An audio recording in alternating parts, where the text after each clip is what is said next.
वक्फ board का अगर हिंदी शब्दावली में रूपांतरण कर दिया जाए तो ये बुजुर्गों और पुरखों के द्वारा दान की हुई ज़मीनें हैं, और दान की हुई ज़मीनों पर, हमारे पुरखों के दान की हुई ज़मीनों पे बहुत सारी चीज़ें स्थापित हैं, बहुत सारी चीज़ें। और उन दान की हुई ज़मीनों की उपयोगिता जो पीढ़ियाँ दर पीढ़ी होती है वो करती है। दान करने वाला यह लिख देता है कि हमारे दान की हुई प्रॉपर्टीज़ का आप कहाँ कहाँ इस्तेमाल करेंगे। भारतीय जनता पार्टी दान के इस स्थिति को कितना समझती है मुझे नहीं मालूम। इस देश में जब फ्रीडम स्ट्रगल लड़ा जा रहा था, बहुत सारी जगहें लोगों ने दान की, स्कूल को, कॉलेज को, विश्वविद्यालयों को, सब दान की हुई ज़मीनें हैं। तो दान की हुई ज़मीनें हमारे पुरखों ने दी और समाज को ये कहा कि यह जो दान की हुई प्रॉपर्टी आपको हम दे रहे हैं तो इसका देख रेख आप ठीक से कीजिएगा। तो ये दान बोर्ड जो है, ये दान बोर्ड जिसको वक्फ बोर्ड कहते हैं, ये दान बोर्ड में से दिक्कत क्या है?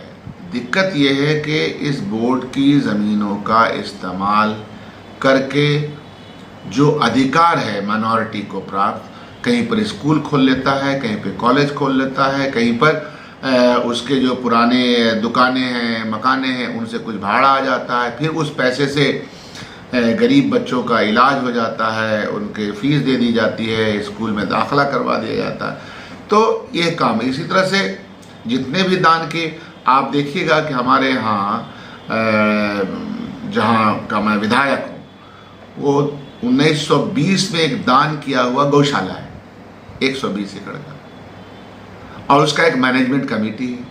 हम सब लोग उसमें पैसा देते हैं। मैं पहला विधायक हूँ जो जा कर के गौ माता के लिए वहाँ बड़ा सा काम किया, बिल्डिंग बनाई। तो दान की हुई चीज़ों को भारतीय जनता पार्टी एन के प्रकार हासिल कर लेना चाहती है और एक सेंटिमेंटलाइज करना चाहती है। जैसे ही मैंने दान कहा तो भाषा बदल जाएगी, वक्फ भाषा बदल जाएगी, क्योंकि दिमाग में तो गोबर भरा हुआ है ना, दिमाग में अकल तो परवान चढ़ता नहीं है। तो वक्फ बोर्ड और वक्फ बोर्ड को चलाने वाले लोगों की ज़मीनों को किसी तरह से हड़प लिया जाए और आपको एक तरह से बेइज्जत किया जाए, दिन भर बेइज्जत किया जाए। इनका मंत्री जब चाहता है हिंदुस्तानियों को किसी दूसरे कंट्री का बताया जाता है। हमें आपको हर रोज़ मैं कहूँ अरे तुम विदेशी कहाँ से आए, कैसा तकलीफ होगा।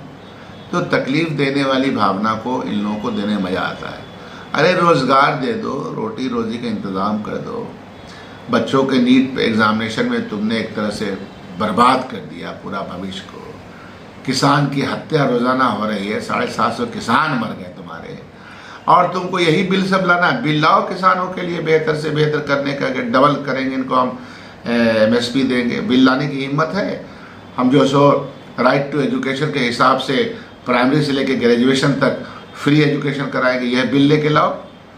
हमारा GDP का 6% शिक्षा पे आ जाए, यह बिल लेकर के लाओ।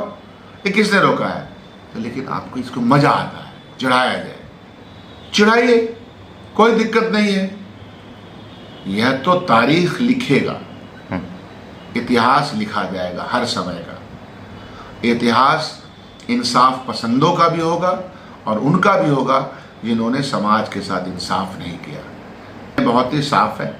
वक्फ बोर्ड के जो इंतज़ाम करने वाले हैं, जो मुंतज़मीन है, जो वक्फ बोर्ड है, इसका ट्रिब्यूनल है, ये पूरा एक कॉन्स्टिट्यूशन से गाइड होता है। पार्लियामेंट में इसको लेकर के कानून बना हुआ है। अब आप उसको तहस नहस करना चाहते हैं तो आपकी मर्जी है, जो करना कीजिए। उनसे सवाल है कि जो लोग अभी भी दम भरते हैं कि नहीं, भारत के संविधान में देश में अल्पसंख्यकों के लिए, देश में अल्पसंख्यकों की रक्षा के लिए, उनकी संपत्ति की रक्षा के लिए, उनके शिक्षा की रक्षा के लिए, उनकी तहजीब व विरासत सब की रक्षा के लिए कानून है। उस कानून की रक्षा संविधान देता है, कोर्ट अदालत देता है। उसकी धज्जियां उड़ते हुए वो देख रहे हैं, मौन है सब लोग। जो उसको सपोर्ट करने वाले लोग हैं। जनता दल यू मौन है, रामविलास पासवान की पार्टी मौन है। ये तो वो नाम थे जो दम भरा करते थे। हम पार्टी, तो हम पार्टी का है, सेकुलर पार्टी बोलती, वो सब मौन है इस मामले में। तो मौन रहे, मौन रह करके हक की हार कभी नहीं होगी, हक जीतेगा। विपक्ष जाहिर सी बात है, क्यों नहीं करेगा? जो गलत हो रहा है उसका विरोध करेगा। अरे आज आपने वक्फ पे हाथ लगाया, कल आप जितने भी ट्रस्ट के पास एक से एक ज़मीनें हैं, लोग उससे काम करते हैं। ये सारा जो ट्रस्ट है, वैष्णो देवी ट्रस्ट है, वहाँ बालाजी ट्रस्ट है, सारे ट्रस्ट है, सारी बहुत बहुत ज़मीनें हैं, उसका काम होता है। उससे बहुत सारे हॉस्पिटल हैं, काम किए जाते हैं। वक्फ की प्रॉपर्टी पे बहुत सारे स्कूल्स हैं। गवर्नमेंट, हिंदुस्तान की गवर्नमेंट, देश की गवर्नमेंट, इस राज्य की गवर्नमेंट वक्फ की ज़मीनों पे स्कूल बना रही है। तो क्या होगा? इसलिए देखने वाली बात है किस तरह से ये बिल लाते हैं। लेकिन भारतीय जनता पार्टी की मंशा साफ है कि हमको कोई ना कोई झंझट, डिबेट ऐसा करना है कि जो रियल डिबेट है उसको भुला दिया जाए।